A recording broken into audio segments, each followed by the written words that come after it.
This program is supported by Protect Plus Gold, a broad-spectrum disinfectant, kills 99.9% of disease-causing germs and works in 10 minutes.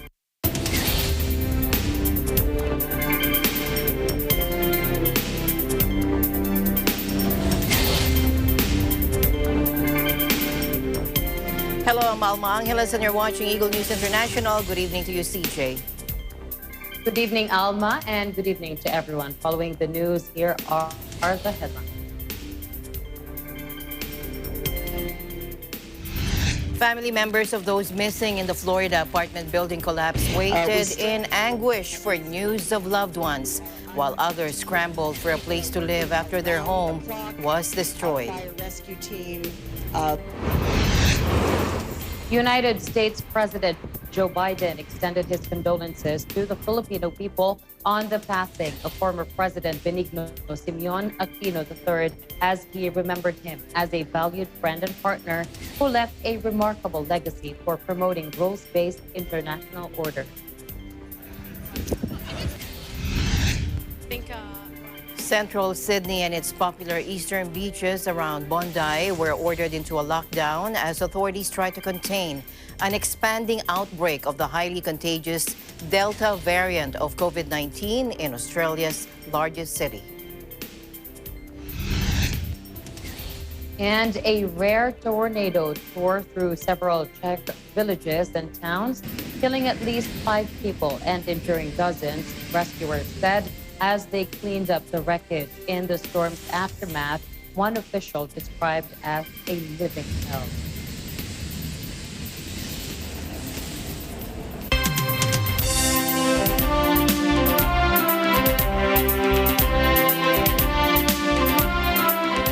First to the U.S., staring into space or sobbing, family members of those missing in the Florida apartment building collapse waited in anguish for news of their loved ones, while others scrambled for a place to live after their home was destroyed.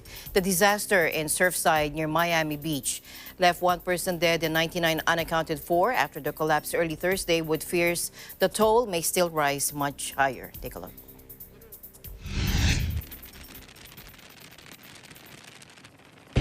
We still have at least 99 who are unaccounted for. People are working around the clock. Our fire rescue team leaving no stone unturned, and we're working with the families on reunification. This is very sad when you're dealing with people that don't know the outcome of their family. They're very worried. They just are desperate in the sense that they want to know what's actually taking place. But we continue to try to rescue. We continue to try to find more people. I just had a chance to view the site up close, and I mean, the humanity that you see, the daily lives, the evidence of just people living their daily lives, and that everything evaporated in an instant. It's enormously devastating. The building has literally pancaked. It has gone down, and I mean, there's just feet in between stories where there were 10 feet. That is heartbreaking, because it doesn't mean to me that we're going to be successful as we would want to be to find people alive. This is from the 80s. There's no reason for this building to go down like that unless someone literally pulls out the supports from underneath, or they get washed out, or there's a sinkhole or something like that, because it just went down. We've gotten in touch with FEMA. They're ready to go. The governor is going to have to, we can't, they're down inspecting what they think is needed. But I'm waiting for the governor to ask for declare an emergency, and especially as we learn more about what the rest might happen in the rest of the building. So we are on top of it. We are ready to move from the federal resources immediately. It felt basically like it was like a very bassy, like boom, boom, boom, boom, that kind of thing. And then that's pretty much what I heard. So it's as if like a ton of bass, like on a subwoofer, basically, like just two of them, like twice. I didn't see anything. Then of my friend texted me that a building had exploded. No, I tried to contact them, but nobody answered. I tried to contact them also on WhatsApp. Nobody, didn't get any answer. So hopefully they are okay. You were on the side that collapsed? Yes, 10th floor, looking at the beach. And you haven't heard anything? No. Oh, no. And you haven't seen them in the hospital or anything? No word? No, they sent me here. But only God is the one who saved them. So you never lose hope. And I'm not losing my hope. Now, Surfside's town manager Andrew Hyatt told the news conference that search operations could last a week. Miami-Dade Mayor Daniela Levine Cava spoke with President Joe Biden by phone in the hours after the collapse, and Biden told reporters his administration stood ready to send emergency resources to Florida immediately if requested. And Surfside's mayor said the reasons for the collapse were still unclear. And local media said records showed the block was built in 1981 and had more than 130 units inside. The building was occupied by a mix of full-time and seasonal residents and renters. Some residents were able to walk down the stairs to safety while others had to be rescued from their balconies. A report from the USA Today said that a researcher at Florida International University that the building was determined to be unstable a year ago. And the building, which was constructed in 1981, has been sinking at an alarming rate since the 1990s, according to a study in 2020 by Szymon Widowiński, a professor in the Department of Earth and Environment. When Widowiński saw the news that the Champlain Towers South condominium in Surfside collapsed, he instantly remembered it from the study. And Widowiński said his research is not meant to suggest certainty about what caused the collapse. The building was sinking at a rate of about 2 millimeters a year in the 1990s and could have slowed or accelerated in the time since. And we have an update now. At least 159 people remain missing after this building collapse in Surfside, and search and rescue teams are now racing to find survivors, and at least 4 people now are dead, according to officials.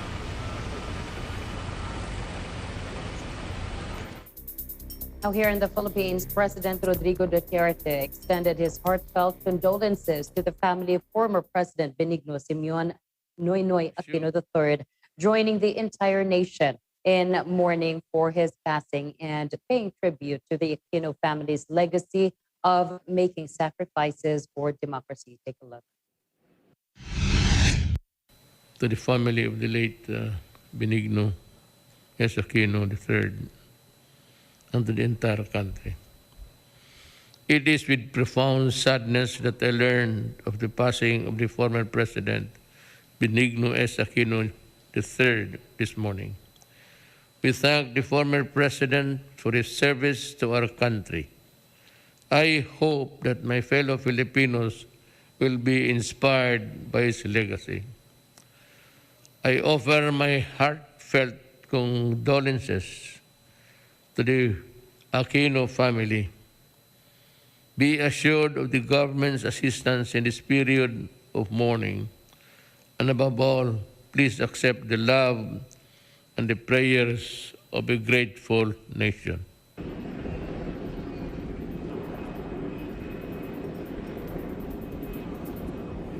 Meanwhile, U.S. President Joe Biden extended his condolences to the Filipino people on the passing of former President Benigno Simeon Noynoy Aquino III, as he remembered him as a valued friend and partner who left a remarkable legacy for promoting rules-based international order.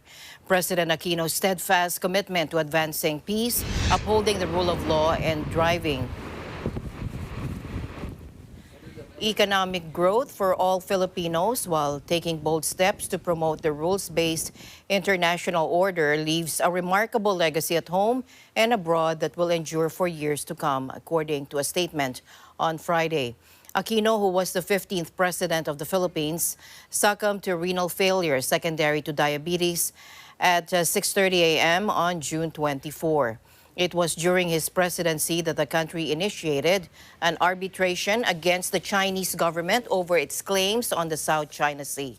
In 2016, the Hague-based Permanent Court of Arbitration rendered a landmark decision invalidating the latter's 9-dash line, which covers almost the entire strategic waters. Biden, who served as the vice president of Barack Obama from 2009 to 2017, said he greatly valued the time he worked with Aquino in the past. He added that Aquino would be long remembered for serving his country with integrity and selfless dedication. He said, "I greatly valued our time working together, and I extend my heartfelt sympathies to his family and to all who will mourn his absence," he ended. Now, lawmakers have filed a resolution expressing the House of Representatives' profound sympathy and sincerest condolences on the death of the former president, Benigno Simeon Noynoy Aquino III. The still unnumbered resolution, filed mostly by Liberal Party representatives, said Aquino will be remembered for his tireless campaign against corruption and poverty. The resolution highlighted that the former president championed good governance reforms, anti-corruption, and transparency under the mantra "Kayo ang boss ko" and "Daang matuwid." During his 6-year presidency, President Aquino advocated flagship government programs such as the Pantawid Pamilyang Pilipino program or the 4Ps, bottom-up budgeting process, and universal healthcare services that benefited millions of Filipinos, according to the resolution. It also mentioned Aquino's actions in standing up to China and asserting the country's claims over its territory in the West Philippine Sea. Time magazine named President Aquino as one of the most influential people in the world in 2013 for steering the economy and taking a stand on controversial issues in his country and the region, according to the resolution.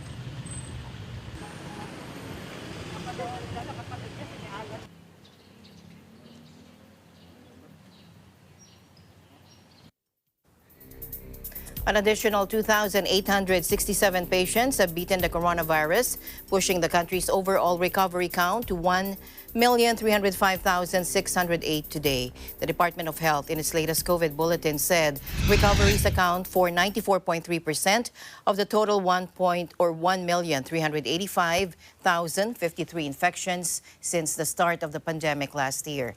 Another 6,812 new cases and 116 new deaths were also reported. These figures bring the overall tally of active cases to 55,293 and the death toll to 24,152.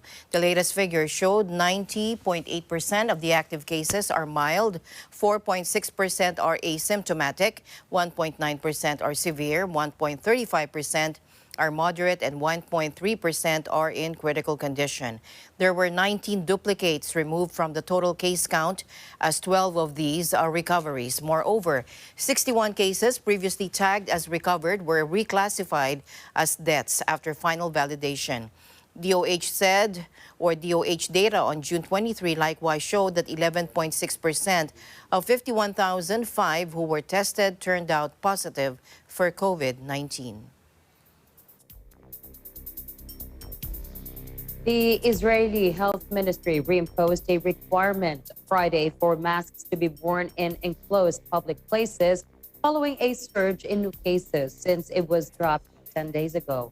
The head of Israel's pandemic response task force, Nachman Ash, told public radio the requirement came after 4 days of more than 100 new cases a day in a country which prides itself on one of the world's most successful vaccine rollouts. Ash said the rise in cases was likely due to the highly contagious Delta variant first seen in India. Ash recommended avoiding flights abroad, especially for people who have not been vaccinated. On Wednesday, Israel announced it was delayed plans to reopen its borders to individual tourists. Prime Minister Naftali Bennett urged parents to vaccinate children aged 12 and older as soon as possible, noting that Israel's stock of vaccines would soon expire. Meanwhile, central Sydney and its popular eastern beaches around Bondi were ordered into lockdown today as authorities try to contain an expanding outbreak of the highly contagious Delta variant of COVID-19 in Australia's largest city. Take a look. I think right now Bondi has been hit pretty hard. Probably it hasn't been like that for a while now, and I'm obviously a local and I live pretty much in the heart of it all. So it is a little bit nerve-wracking. So probably shouldn't be out and about, but my last walk, and then I'll head home and stay there for... Imagine how they can go further without completely stifling everything. They've taken the view that they want to control the virus above everything else, and they've been successful in that. You know, moving forward, we can't keep our borders locked forever, I don't think, and I think they've been a bit slow in the vaccination. Lots of other countries are way ahead of us in vaccinations.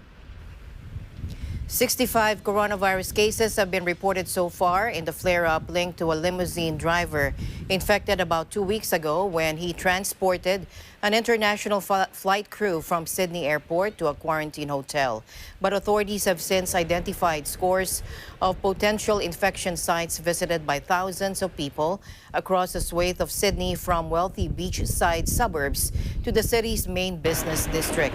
Health officials have been alarmed by the rapid spread of the Delta variant first seen in India, noting instances of people passing on the virus during fleeting encounters in shops and then quickly infecting close family contacts.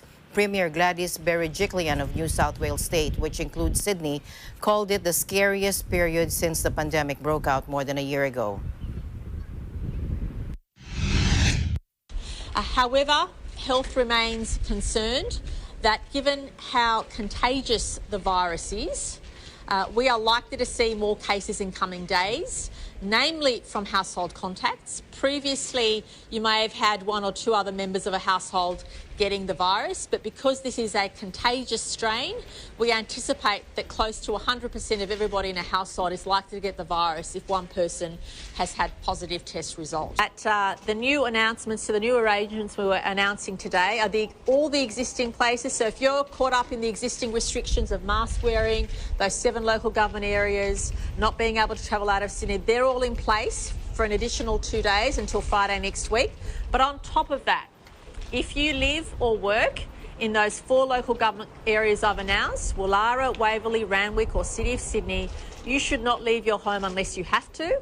And the reasons to leave home are if you have to go for work or education, although we prefer you stay at home to do that. If you need to exercise outside, but no more than 10 per group outside to exercise. And also if you need to buy essential goods or services. So please don't panic buy, no need for that. You can go out and buy anything you need any time of the day. We don't have curfews, we don't have anything like that. So please know that this is in order for us to ensure this doesn't take a hold for weeks.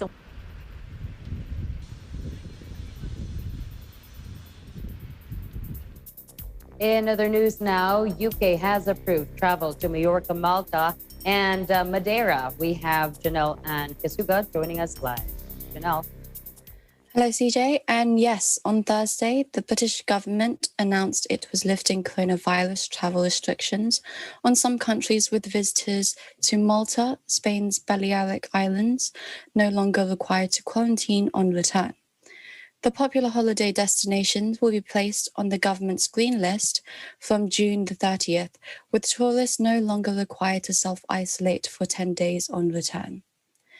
Transport Minister Grant Shapps said in a tweet that countries such as Malta, Madeira, the Balearic Islands, and several UK overseas territories and Caribbean islands, including Barbados, were added to the government's green list. Israel has also been added to the list. However, those who visit the destinations will still be required to take a COVID test within 2 days of arriving home.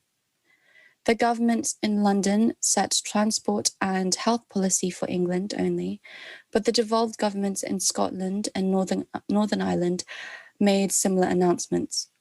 These countries were previously on the amber list, which requires quarantine measures on return. Shapps said the government intended for UK residents who are fully vaccinated to not have to isolate when travelling from amber list countries, and that more details would be announced next month. Prime Minister Boris Johnson said that there was a real opportunity to open up travel this summer for those who were vaccinated. Many European destinations depend on British tourists, and the travel industry have been urging a lifting of restrictions. But Britain is now in the grip of another surge in cases due to the emergence of the highly infectious Delta variant, which first emerged in India. On Thursday, Government Chancellor Angela Merkel and French President Emmanuel Macron urged fellow EU leaders to take a firm line on travel from Britain to prevent the variant spreading in the bloc. Britain has recorded over 16,000 cases of the disease for 2 days running, although the number of deaths remain relatively low, with vulnerable age groups now fully vaccinated. Back to you, CJ. Well, thank you so much for your report. Please do take care over there and keep us posted on the recent developments happening there. Thank you for having me. Reporting from London, United Kingdom, I'm Janelle Kasuga. We live in interesting times. Africa is facing a vicious coronavirus resurgence with unprecedented hospital admissions and fatalities pushing health facilities to the brink as the continent falls far behind in the global vaccination drive. Let's listen in. The third wave is picking up speed, spreading faster, hitting harder. We've surged past last year's peak, and at the current pace, continental cases will surpass the second wave's peak in just about 3 weeks. This is incredibly worrying. With rapidly rising case numbers and increasing reports of serious illness, the latest surge threatens to be Africa's worst yet. The epidemic is resurging in 12 African countries, and we are closely monitoring rising cases in another 14. Compounding Africa's third wave are immunization hitches, the spread of more transmissible virus variants, and winter temperatures in the southern hemisphere. The Delta variant, first detected in India, has so far been reported in 14 African countries, making up the bulk of new cases in the Democratic Republic of Congo and Uganda, according to the WHO. Doctors in South Africa, which accounts for more than 35% of all cases recorded on the continent, are struggling with an unprecedented influx of patients. Uganda is one of the countries facing reported oxygen shortages, although Aceh denied. Civil society groups claim that the shortfall amounts to 24.5 million liters per day. Governments are again tightening restrictions, including a new nationwide lockdown in Uganda and a tougher curfew in 13 Kenyan counties.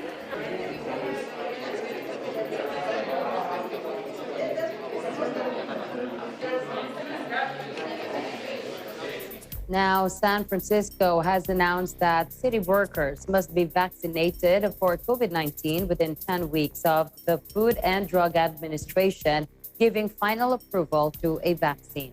Currently, the FDA has approved the vaccines through emergency use authorization. The FDA is expected to fully approve the vaccinations within a few months. San Francisco is the first large U.S. city to require vaccination of all city employees, according to the USA Today. According to the New York Times, however, as of June 28, the city's 35,000 employees will have to show proof of their status of being vaccinated or not vaccinated within 30 days. According to Los Angeles Times, the new policy would make San Francisco the first major city and county in California to require COVID-19 vaccinations for its employees. And workers who refuse or fail to provide a religious or medical exemption could be terminated.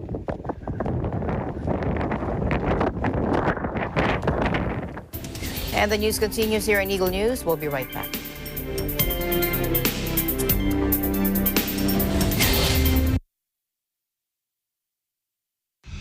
This portion is brought to you by North Luzon Express Terminal.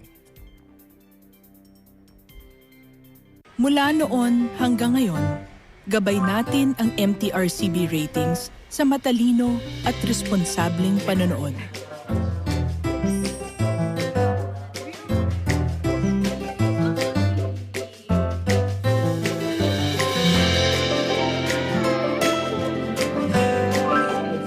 Sa tamang pagsunod sa MTRCB ratings, ginagawa nating ligtas at makabuluhan ang panonood ng bawat miyembro ng pamilyang Pilipino.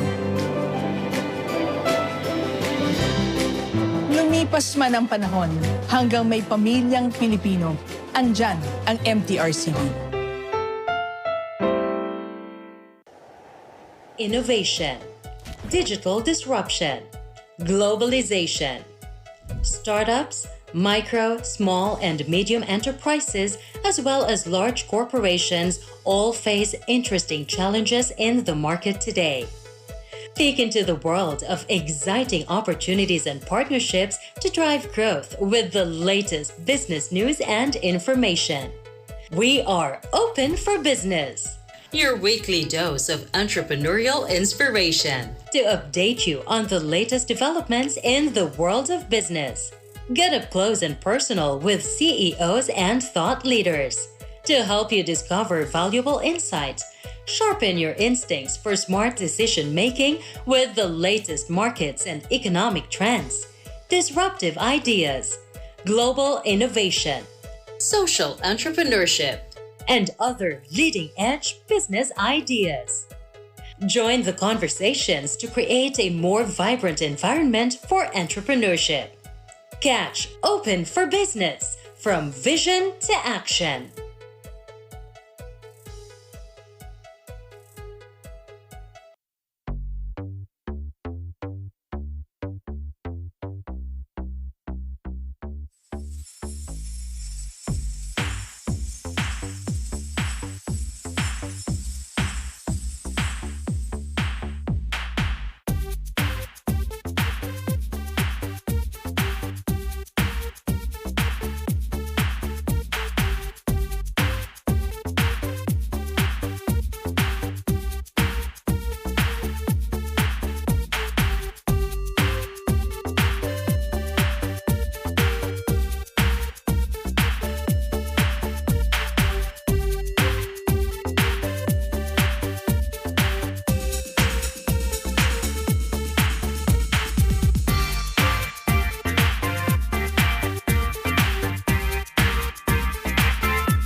Please catch me on Letters and Music on air and online this coming Sunday, June 27, 1 to 2 p.m. only here at Net25. See ya!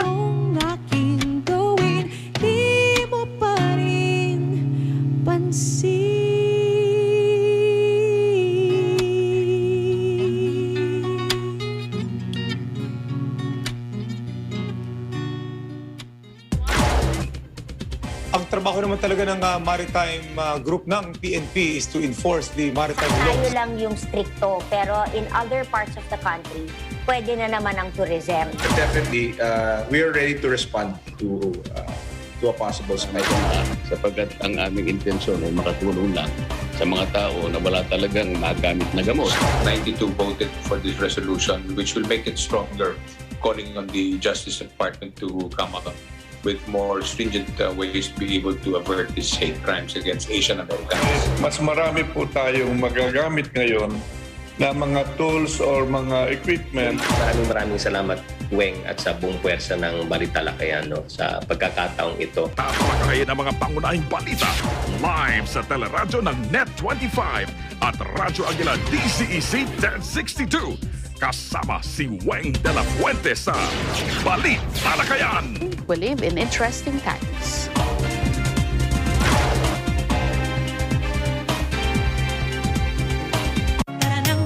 Samahan sina Wedge Kujamat, itong balitang panggising sa ulo ng mga balita. Apple David, Sa 60 katao ang isinugod sa ospital. Phoebe Publico Economic sabotage ang mga tiwaling negosyante. at Cristel Fesalbon Pagpresyo ng gulay, makakausap natin para ihatid sa inyo ang mga kaganapan at pangyayari sa bansa at sa iba't ibang panig ng mundo. Mga napapanahong isyu ng bayan. May balitang sports, entertainment at iba pang kaalaman. Simula Lunes hanggang Biyernes, alas 5 ng umaga sa paborito nyong morning show, Pambansang Almusal, dito sa Net 25. Pambansang Almusal.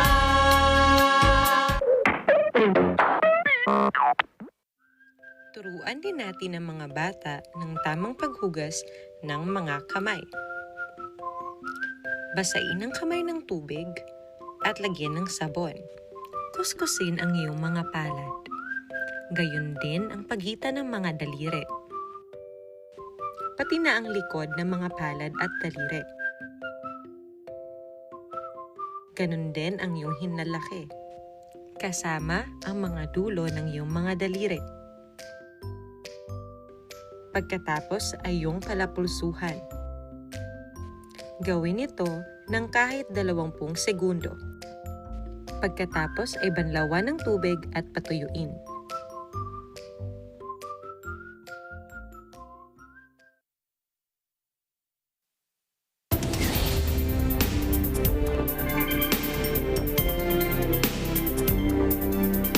Former policeman Derek Chauvin could be ordered behind bars for 30 years today when he's sentenced for the murder of African-American George Floyd, a killing that sparked America's biggest demonstrations for racial justice in decades.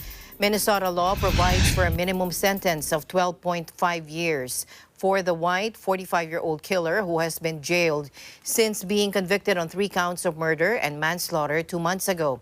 But Judge Peter Cahill, who will hand down the sentence at 1:30 p.m. local time in a Minneapolis court, identified aggravating circumstances that could signal a much heavier punishment.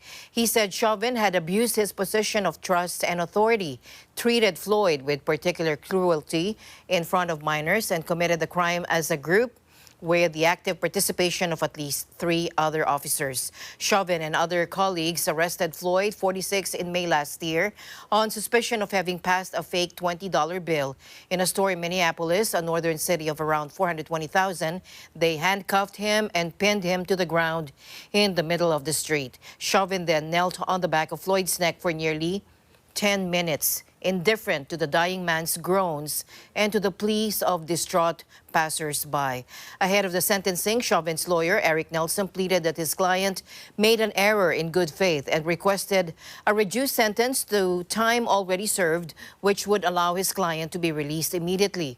But the prosecution cited Chauvin's particularly cruel conduct and called for the maximum of 30 years. Whatever the decision, the defense will appeal the verdict, Nelson has said, citing doubts over the impartiality of some jurors.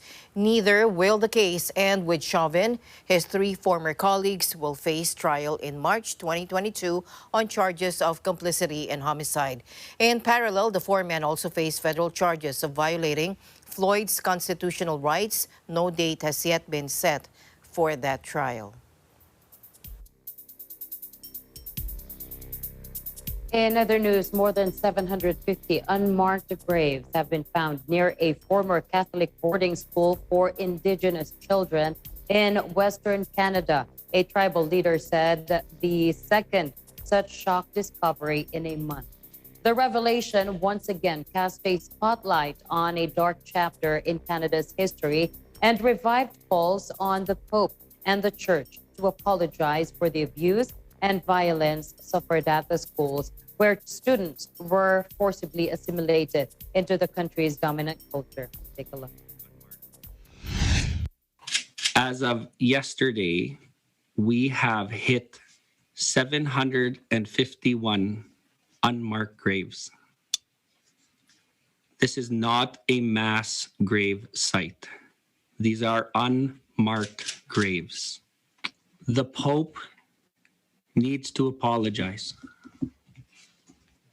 for what has happened to the Maryville Residential School, impact on Causa's First Nation survivors and descendants.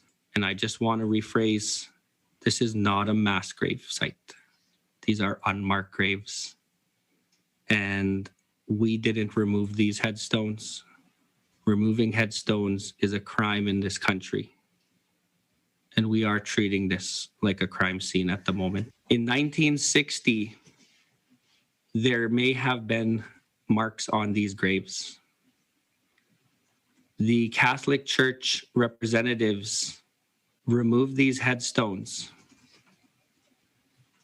and today they are unmarked graves. As we heard there, he said that the graves may at one time have been marked, but Catholic Church representatives removed these headstones, adding that doing so is a crime in Canada, and they were treating the grave sites as a crime scene. Now, excavations at the Maryville School, about 150 kilometers or 90 miles east of the provincial capital, Regina, began at the end of May after the discovery of the remains of 215 school children at another former Indigenous residential school in British Columbia. After the discovery of the remains of the Kamloops School, excavations were undertaken near several former institutions for Indigenous children across Canada with the assistance of government authorities. Some 150,000 Native American, Métis, and Inuit children were forcibly recruited until the 1990s in 139 of these residential schools across Canada, where they were isolated from their families, their language, and their culture. Many were subjected to ill treatment and sexual abuse, and more than 4,000 died in the schools, according to a commission of inquiry that concluded Canada had committed cultural genocide against the Indigenous communities. The Maryville Residential School in eastern Saskatchewan hosted Indigenous children between 1899 and 1997 before being demolished and replaced by a day school. There may have been marks on these graves. In other news, Hong Kongers formed long queues in the city to buy copies of the final edition of pro-democracy newspaper Apple Daily, which was forced to close after authorities froze its assets under a sweeping new national security law. Take a look.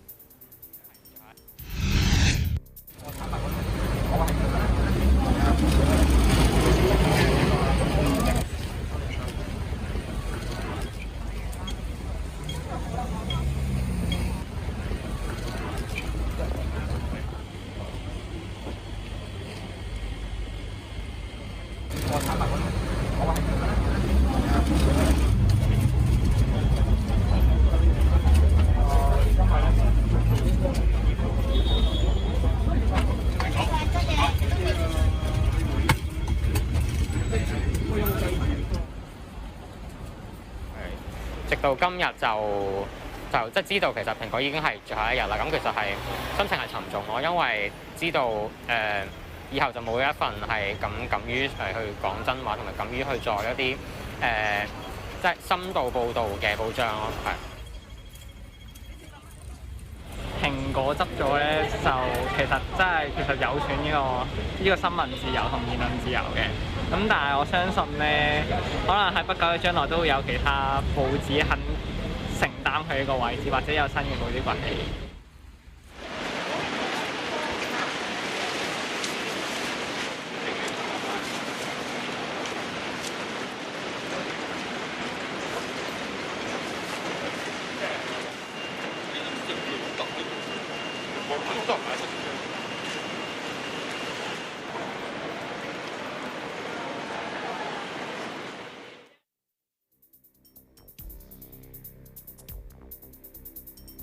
In other news, a full moon known as Strawberry Moon rises over the Gulf of Emirate of Dubai, marking the last supermoon of 2021.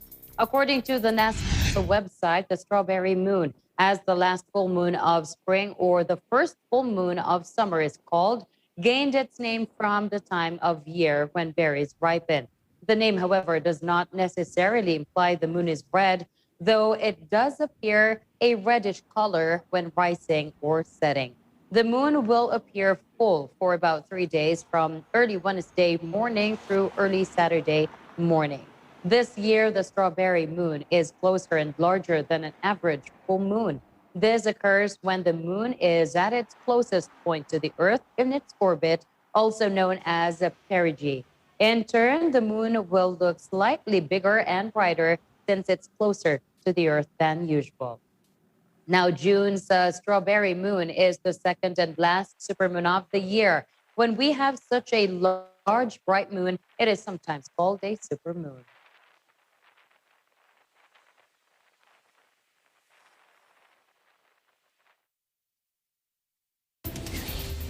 Eagle News will be back with more stories. Please don't go away.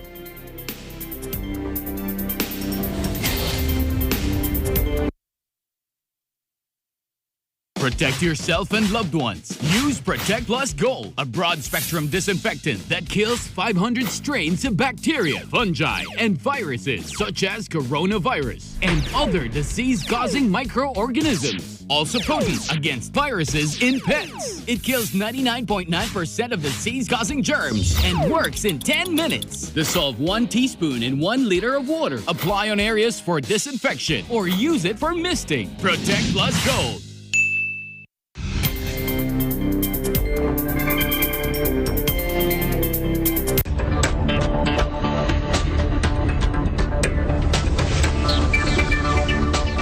Welcome back. The Philippine Central Bank left its benchmark interest rate at a record low as it sought to keep monetary policy accommodative to support the economic recovery amid heightened COVID restrictions in some areas. The BSP governor reiterated that the central bank would continue to support the economy for as long as it takes and for as long as necessary, adding that the inflation outlook remained broadly balanced. Let's listen in. Latest inflation forecasts indicate that the average inflation is likely to settle near the upper end of the target range of 2 to 4% in 2021. The BSP expects that average inflation will ease towards the midpoint of the target range in 2022 and 2023. Price pressures on food commodities have abated with favorable weather conditions and the facilitation of meat imports to augment domestic supply. The Monetary Board emphasizes that the continued implementation of direct non-monetary measures will be crucial in mitigating further supply-side pressures on meat prices and inflation. At the same time, the risk to the inflation outlook remain broadly balanced around a baseline projection path. The uptick in international commodity prices amid supply chain bottlenecks and the recovery in global demand could lend upside pressures on inflation. However, downside risk to the inflation outlook continue to emanate from the emergence of new coronavirus variants, which could delay the easing of containment measures and temper prospects for domestic growth. Looking ahead, the BSP affirms its support to the economy for as long as necessary to ensure its strong and sustainable recovery. The BSP will also remain vigilant against any emerging risk to the outlook for inflation and growth, and will adjust its policy settings as needed.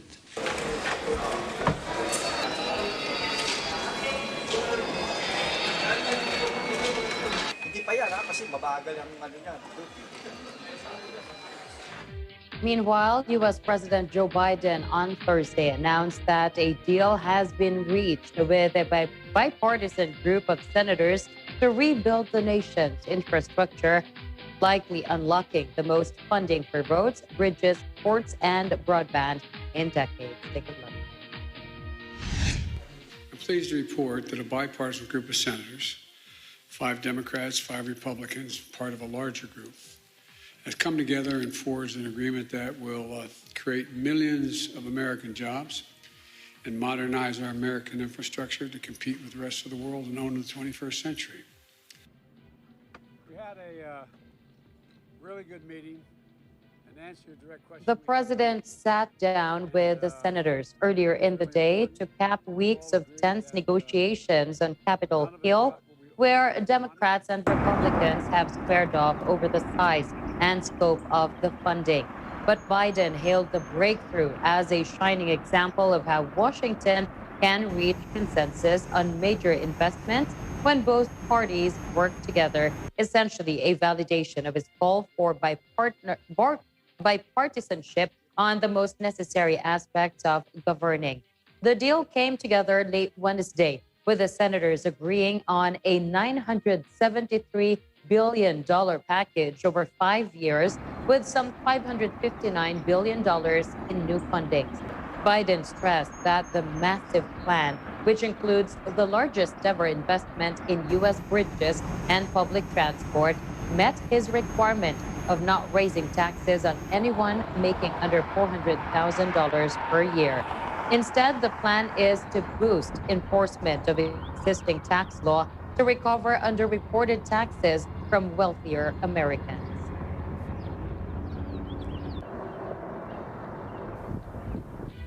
Meanwhile, China today hit out at a bandit-like U.S. government after Washington banned imports of solar panel materials from a Chinese company and placed trade restrictions on 4 others for alleged use of forced labor in the Xinjiang region. Take a look.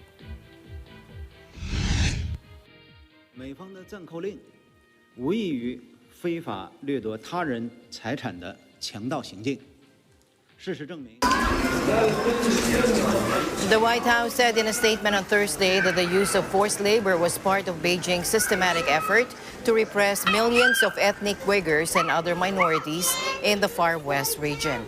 Washington said that Hoshine silicon industry would not be able to sell its products in the U.S. due to reasonable indications of forced labor in its manufacturing process. The Commerce Department also announced that Hoshine and 4 other Xinjiang firms would be subject to tight restrictions on their ability to acquire U.S. commodity software and technology.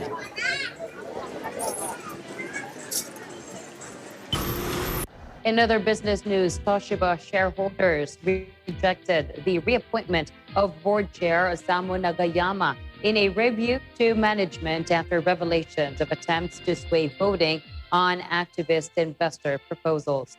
CEO Satoshi Tsunakawa said shareholders had voted down a bid to reappoint Nagayama and a member of the firm's audit committee.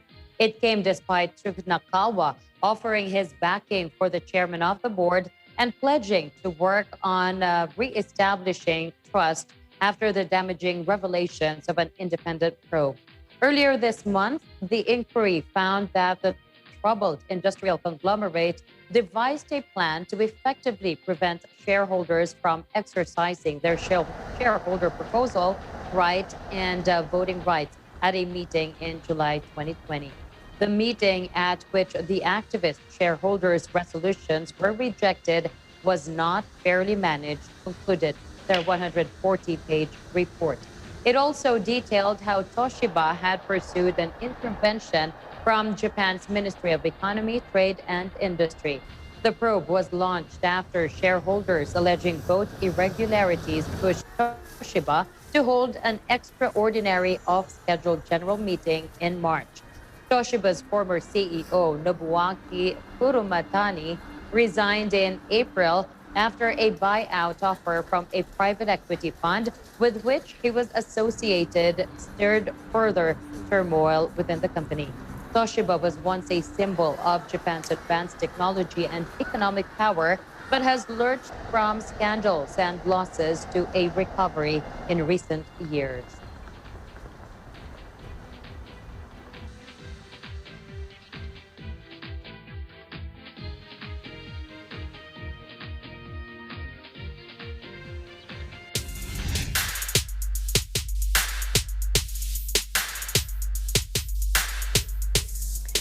Moscow has been hit by a historic heat wave this week, with temperatures reaching a 120-year record due to the effects of climate change. On Monday, the Russian capital sweated under 34.7 degrees Celsius or 94.5 degrees Fahrenheit, according to Roshydromet, matching the record for a June day from in 1901. The Weather Service, which has kept records since 1881, is forecasting temperatures above 35 degrees Celsius or 95 degrees Fahrenheit Thursday and Friday. As global temperatures rise with climate change, heat waves are predicted to become more frequent and intense, and their impacts more widespread. Russia has set numerous records in recent years, and in June last year registered 38 degrees Celsius or 100.4 degrees Fahrenheit in the town of Verkhoyansk, the highest temperature recorded above the Antarctic or the Arctic Circle since measurements began.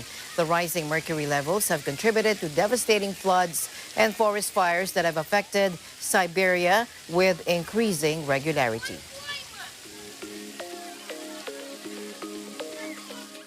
A rare tornado tore through several Czech villages and towns, killing at least 5 people and injuring dozens, rescuers said, as they cleaned up the wreckage in the storm's aftermath, one official described as a living hell. A retirement home and zoo were badly damaged after tennis ball-sized hail battered a number of towns Thursday evening, also causing extensive power outages and traffic disruptions after a major motorway was blocked. Retirement home residents in Hodonin City were moved to a nearby hotel, the city said on its Facebook page, while about 78,000 homes and offices were without power on Friday morning. Video footage from the region on social networks showed destroyed buildings and cars, shorn trees or tree stumps, and several fires spewing thick black smoke. Vineyards in the winemaking region were heavily damaged, along with a chateau in the UNESCO-listed town of Baltis. The storm forced Prime Minister Andrzej Babis to remain in Brussels following an EU summit, as a landing in Prague would have been too dangerous. Tornadoes are rare in the Czech Republic, with the last notable one dating to 2004, when around 50 houses were damaged in the eastern town of Litovel.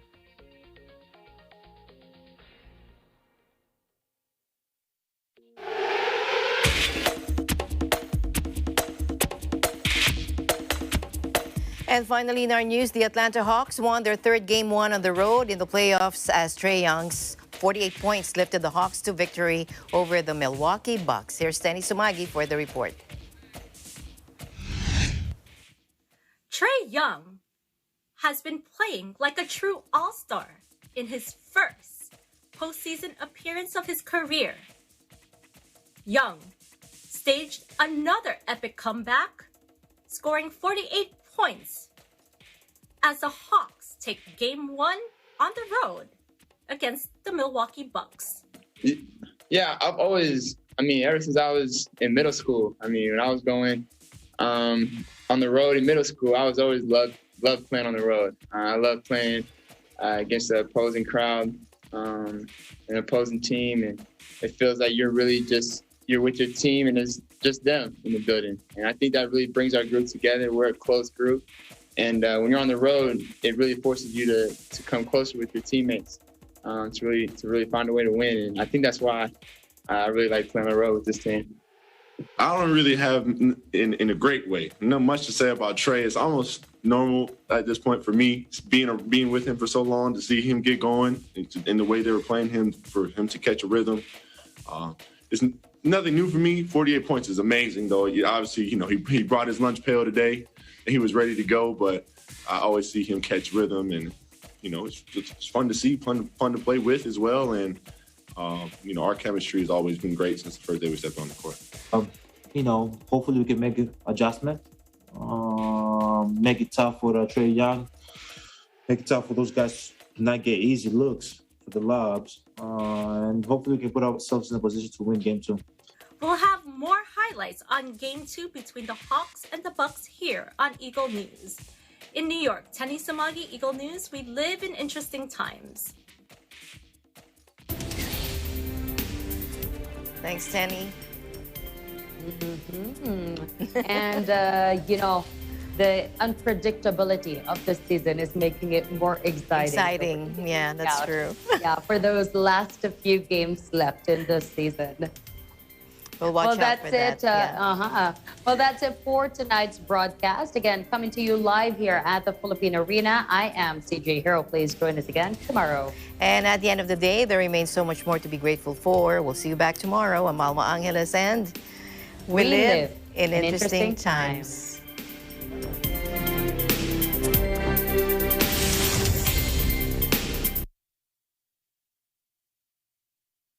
This program is supported by Protect Plus Gold, a broad-spectrum disinfectant, kills 99.9% of disease-causing germs and works in 10 minutes.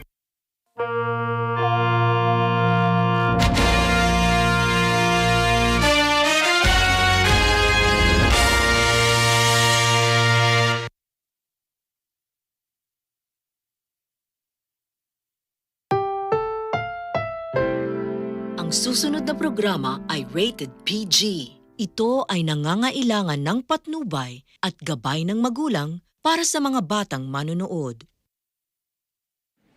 Kim, will you marry me?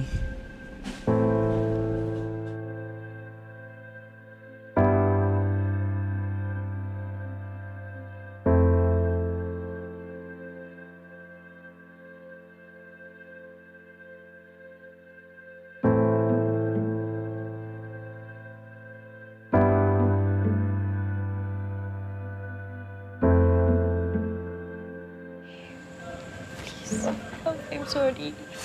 Hindi ko tatanggap to. Di ba you said you love me? I'm sorry. Please naman. I'm sorry. Pinaliwanag ko na sa'yo noon. Pero hindi mo lang ako nauunawaan. Look, di ba? You said that you love me. So, I know. This is my proposal for you, oh. Hey. This is the proof of my love for you. Hey. Please.